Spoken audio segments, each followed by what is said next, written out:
Dan pada saat Sri sedang menjalankan ritual memandikan Dela, tiba-tiba ada suara yang berbisik di telinga Sri. Begini. Bak, tolong buka talinya. Aku kedinginan. Bah, pada saat itu Sri dalam keadaan ketakutan, namun berusaha untuk terus menjalankan ritual tersebut karena ritual tersebut tidak boleh dibatalkan kalau tidak akan berakibat fatal bagi diri Sri maupun Dela. Akhirnya ia memaksakan untuk meneruskan ritual tersebut dan tiba-tiba... Halo guys, terima kasih sudah klik video ini. Di video kali ini aku ingin menceritakan kepada geng semua satu kisah horor yang berasal dari Jawa Timur pada tahun 2001, yaitu kisah yang dialami oleh Sri, seorang wanita yang bekerja sebagai ART di sebuah rumah, namun rumah tersebut berada di gubuk dan tugasnya Sri adalah memandikan seorang wanita yang menjadi korban santet Sewodino, yaitu yang bernama Dela, dan dari sinilah ia mengalami kejadian-kejadian mistis. Kalian penasaran dengan kisahnya? Tanpa berlama-lama lagi, mari aku ceritakan untuk kalian semua. Let's get it.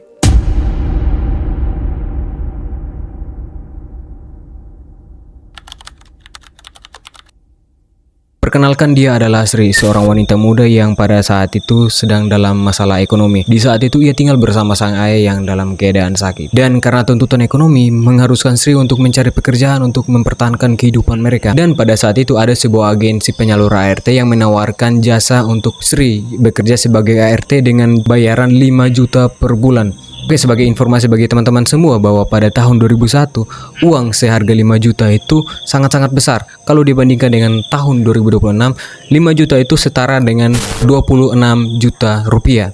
Dan karena bayarannya yang tinggi dan karena tuntutan ekonomi, akhirnya Sri tertarik untuk melamar menjadi ART di tempat tersebut. Akhirnya ia mencoba untuk melamar, dan pada saat ia melamar ada satu persyaratan yang menurut Sri agak aneh dan mengerikan, yaitu Sri harus lahir di hari Jumat Kliwon. Dan benar saja, memang pada saat itu memang Sri lahir di hari tersebut, yaitu di hari Jumat Kliwon. Setelah menyepakati pekerjaan dengan sang agen, kemudian Sri menuju ke rumah tersebut, dan sampai di rumah tersebut Sri sangat kaget karena rumah tersebut sangat besar.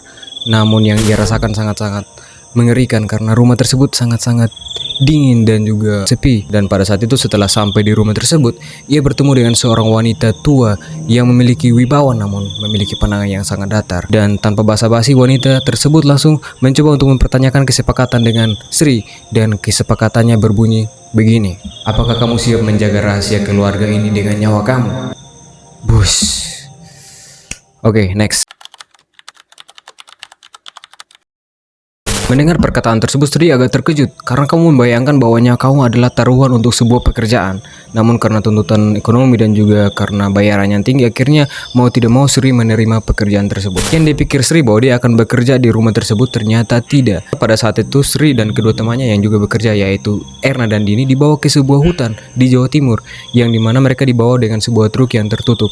Dan setelah beberapa lama berjalan dan masuk ke dalam hutan, akhirnya mereka sampai di sebuah rumah gubuk yang terbilang sudah rusak dan tidak layak pakai dan sangat-sangat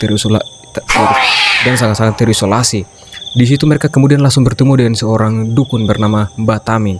Di sana Mbak Tamin langsung menjelaskan apa tugas mereka, dan tugas mereka ternyata adalah memandikan cucu dari Karsa Atmoja yang bernama Dela Atmoja, yang kebetulan saat itu mendapatkan santet Sewodino atau 1000 hari, dimana selama 1000 hari itu mereka harus memandikan Dela dengan ritual tertentu untuk mencegah energi negatif atau serangan dari santet tersebut ke tubuh Dela. Setelah Mbak Tamin menjelaskan tugas apa saja yang harus mereka kerjakan, kemudian mereka masuk ke dalam ruangan di mana Dela tidur. Dan pada saat masuk ke dalam ruangan tersebut, mereka langsung terkejut, teman-teman. Ya, terkejut karena yang mereka lihat adalah seorang wanita yang berada di dalam keranda. Di dalam keranda, teman-teman, bukan di tempat tidur, namun di dalam keranda yang terikat dengan rantai, dan juga dia dalam kondisi sangat memprihatinkan, yaitu badannya sangat kurus, kemudian perutnya buncit dan mengeluarkan aroma busuk, serta keluar nanah dari sekujur tubuhnya, serta rambutnya yang panjang dan tidak terurai. Dan di situ mereka mencium bau bangkai seperti orang yang sudah meninggal. Namun pada saat itu Dela tidak meninggal, dia hanya terkena santet Sewodino atau santet 1000 hari tadi.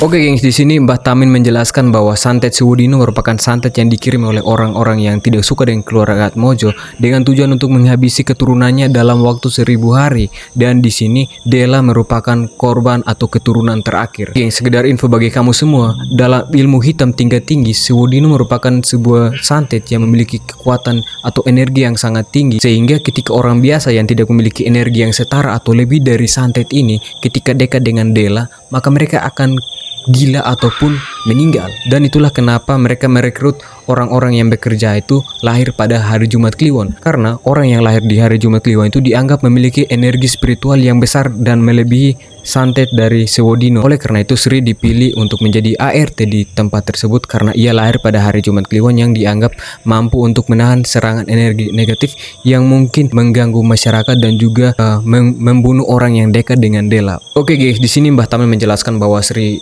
diberi tugas untuk menjalankan ritual Basusedo, yaitu sebuah ritual di mana ia harus memandikan Dela Atmojo dengan kembang 7 rupa pada jam 12 malam tepat. Dan apapun yang terjadi, ritual tersebut tidak boleh putus apapun gangguannya teman-teman. Dan di sini ia harus memandikan Dela dengan air kembang 7 rupa itu sampai air itu habis dan jangan tersisa sedikit pun. Dan kalau ritual Basusedo ini batal atau tidak sampai selesai, maka nyawa Sri yang akan menjadi taruhannya teman-teman. Oke guys, di sini Sri dan kedua temannya yaitu Erna dan juga Dini menjalankan tugas mereka seperti yang telah diperintahkan sebelumnya. Dan hari pertama serta hari kedua itu semuanya berjalan lancar. Ritual Basusedo itu berjalan lancar tanpa ada gangguan apapun. Dan gangguan itu mulai terjadi pada hari ketiga teman-teman. Jadi pada saat itu, pada saat Sri sedang melaksanakan ritual Basusedo, tiba-tiba Dela membuka matanya. Dan yang membuat Sri kaget dan sangat trauma adalah tidak ada warna putih di bagian matanya, semuanya berwarna hitam pekat. Pada saat itu walaupun dalam ketakutan, namun Sri harus melanjutkan ritual tersebut. Pada saat itu Erna dan Dini ketakutan dan juga gemetaran, namun mau bagaimana mereka harus menyelesaikan ritual tersebut sebelum nyawa mereka menjadi taruhannya. Saat sedang melaksanakan ritual Basusedo, tiba-tiba mereka mendengar suara makhluk yang ketawa dari atas atap. Mendengar hal itu, Dini dan juga Erna itu kemudian lari terbirit-birit keluar. Dan pada saat itu Sri coba untuk tetap melanjutkan ritual tersebut walaupun dalam keadaan ketakutan dan dalam trauma yang sangat tinggi. Dan pada saat ia melanjutkan membasuh tubuh dari Dela, tiba-tiba Dela mengeluarkan suara. Namun yang dilihat oleh Sri pada saat itu, Dela itu sedang dalam keadaan kaku dan juga tidak berbicara. Namun pada saat itu suara Dela seperti berbisik di telinga Sri. Begini katanya, "Bak, tolong lepaskan talinya. Aku kedinginan."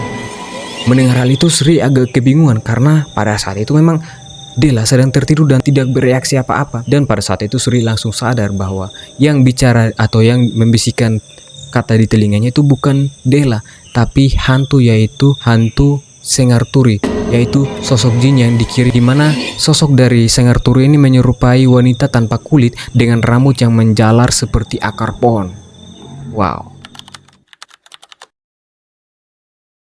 Dan itu bukan puncaknya teman-teman. Puncaknya itu pada suatu malam di saat mereka sedang melaksanakan ritual Basusedo pada jam 12.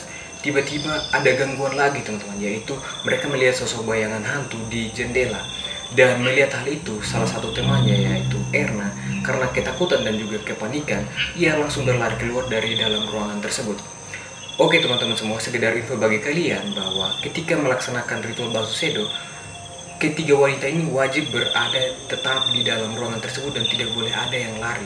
Dan ketika ada yang lari dan keluar dari ruangan tersebut, maka kekuatan benteng dari gubuk tersebut akan runtuh. Dan benar saja, pada saat ia berlari keluar, benteng atau kekuatan energi dari gubuk tersebut langsung runtuh dan mengundang banyak sekali makhluk-makhluk yang mengganggu mereka. Dan pada saat yang bersamaan, tiba-tiba badan Dela langsung tegang, dan ia langsung berteriak histeris dan mengeluarkan suara nyaris seperti suara binatang. Wow.